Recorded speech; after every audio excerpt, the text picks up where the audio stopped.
Good morning. This is Meteor Crater, Arizona, where about 50,000 years ago, 500 tons of nickel iron smashed into the Arizona high plateau here, dug down into the bedrock and blew this big hole up.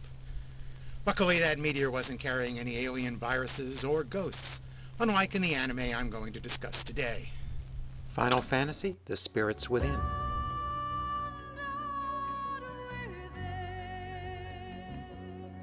A few months back, I talked about several of the very early CGI anime from the turn of the century. In 2001, all those were blown away by the major theatrical sci-fi movie Final Fantasy: The Spirits Within, which set a new standard for CGI animation. You may not choose to consider this anime, and not just because it was rendered by 3D models and computers. It's a U.S. production by Square USA, and it was designed for an English voice cast. However, it was directed by game designer Hironobu Yakaguchi, who also wrote the story, and it's a milestone of computer animation. It's 2065. 30 years earlier, a meteor hit the Earth and unleashed a plague of aliens. Called the Phantoms, those aliens are invisible and insubstantial. They pass right through walls, which makes them hard to keep out, or to see them coming, or to hurt them. If they make contact with any living creature, they rip the soul right out of its body, leaving a perfect corpse. Someone figured out how to see them, developed an ectoplasmic laser that could actually hurt them, and developed a barrier that could keep them out. Now mankind lives inside a few small barrier cities, while the Phantoms roam over Earth's lifeless surface, and mankind plots how to take its planet back. Aki is a brave, dedicated scientist on a quest. She makes dangerous excursions outside the barrier, collecting compatible spirits, whatever they are, from surviving life. When she gets a set of 8, she thinks she'll be able to create a bioetherical energy wave, whatever that is, that will eliminate the Phantoms. That assumes she can avoid the Phantoms long enough to finish her collection. Luckily for her, Captain Gray Edwards and his crack squad of Phantom-slaying commandos is around to bail her out of a jam, whether she wants their help or not. It seems the captain has some sort of personal history with Aki, too. This handful of soldiers will become her companions for most of the movie. Could you hurry, please, miss? Done, Captain. Yes, Neil. Just so you know, I agree with the let's get out of here thing. Can I have this, please? Thank you.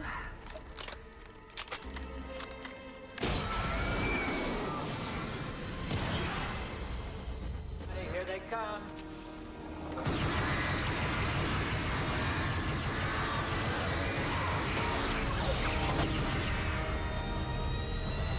Meanwhile, the military has developed a giant version of that ectoplasmic laser weapon on an orbital space platform.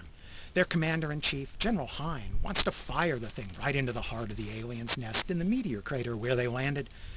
The plan, of course, is to kill the Phantoms and take back the planet. Dr. Sid, a respected scientist and Aki's mentor, thinks that firing the weapon is a bad idea. He thinks it will only drive the Phantoms deeper into the Earth, where they'll do even more damage. Given what the planet looks like, it's hard to imagine anything getting worse, but Dr. Sid has this theory. He thinks the whole Earth is one giant spirit called Gaia. All living things, from plants to humans, share in this spirit. If the Phantoms get down to Gaia, that would be bad. He's counting on Aki collecting the 8 spirits to drive away the Phantoms with Gaia's own power. General Hein and Dr. Sid are debating strategy at the council because who better to resolve a scientific dispute than a bunch of politicians? I kind of agree with the general, shoot the gun. But this is a touchy-feely movie, and it's about spirits and life force in Gaia. What's a compatible spirit anyway, and why is it in this particular plant but not in that bird? How many are there left on the Earth? And why is 8 Aki's magic number? Aki's the star, so you might surmise that Dr. Sid's Gaia theory will turn out to be right. Aki is so committed to this theory that she's collecting the spirits within her own body, using them to keep a Phantom infection at bay. She's literally betting her own life on it. She better finish her work before the general pulls the trigger on that big gun, though. In terms of art and animation, this movie is amazing. This was the first film to attempt to generate film-realistic people. Its computer-generated characters have far more detail than any of its predecessors. The skin has a natural look even in the close-ups, with blemishes, pores, dirt and all. The men's chins sometimes sport a realistic 5 o'clock shadow. The clothing actually shows different kinds of fabric texture, so you can surmise Aki's wearing a wool uniform while Hein is wearing a slick leather coat, and you can even see Gray's muscles ripple under his cotton shirt. All those clothes show very natural-looking wrinkles, too, but I did notice that everyone wears rather tight-fitting clothes. I suspect they didn't want to have to mess with motion of loose clothing. They had enough problems with Aki's hair. The human animation has provided more extensive motion capture, and they tried to get more natural than any previous anime. The realism is enhanced by animated dust when they make footballs. Faces have independent feature movement that provide a wide range of natural expressions and some surprisingly subtle. Characters blink, swallow, and breathe, and show small smiles and frowns. In one scene, you can actually see Aki's chin quiver as she comes close to tears. The faces were animated manually, however, with software that precisely matched the mouth movements to the English dialogue. Can we afford to wait for some crazy invention, some army of touchy-feely plants and animals? An invention that offers no solid evidence that it will destroy the aliens. There is evidence. Where is the proof? Here. Only the phantoms leave something to be desired. When these insubstantial monsters are revealed, they show as partially transparent, luminous creatures, so you can see some of their innards as well as their surface.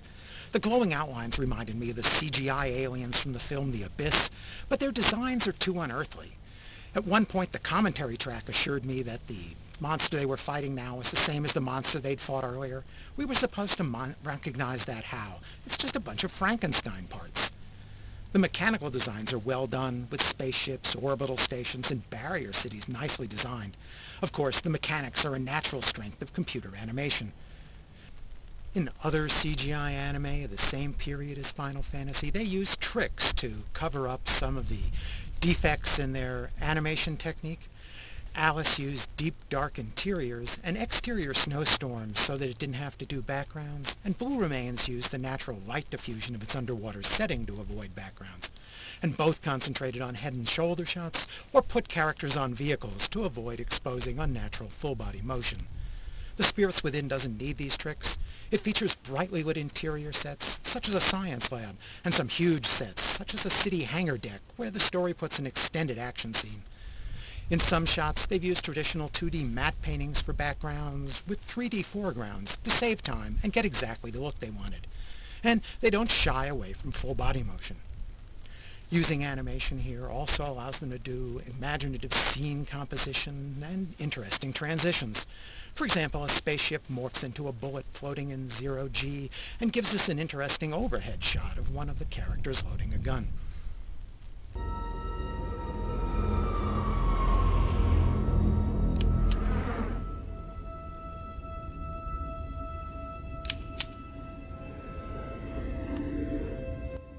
Historically, Final Fantasy is from about the time Pixar made their second Toy Story movie.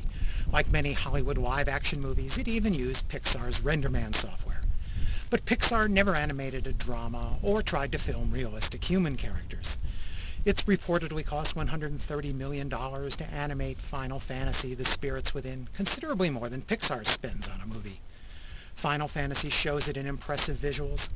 Unfortunately, it's the more traditional problems of plot and character that let the story down.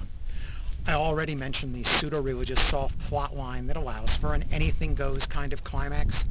The story spends too much time explaining some things and leaves a lot of other points to our confusion.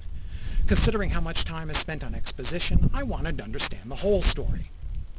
The pacing draws out several scenes too long. We have to disarm a traitor in the shuttle not once but twice. Aki and Gray crash their vehicle near the end of the movie, not once, but twice. The characters also let us down a little, though it's not a problem with the voice acting, which was provided by such all-star cast as Ming Na, Donald Sutherland, and James Wood, among others. The problem is the writing. Aki is a calm and intelligent and resourceful, self-assured, brave woman, dedicated to her work. It should be refreshing to have a heroine who defies stereotypes like that, but she doesn't seem to engage our emotions. She's too calm and cerebral to be the kind of action hero of a monster shoot. So, the hero role falls to the gun-toting Gray, who also serves as an awkward love interest. But Gray isn't the one saving the world. These are fine characters, but they don't fit a shoot-'em-up to save the world with narrow escapes, fast chases, big fight scenes, monsters, and plenty of explosions. Oscar-winning composer's Elliot Goldenthal's score does well enough with the soft moments of the story, but it doesn't help to generate any tension or thrills during the action scenes. I give Final Fantasy The Spirits Within 3 stars. It's an historic achievement in technical animation, but it seems a phantom ripped out its spirit. It never comes alive with excitement. The crater is a mile across and 500 feet down. It's on private property, and they have strict rules against falling into it, which is why I'm not walking off in front of the camera.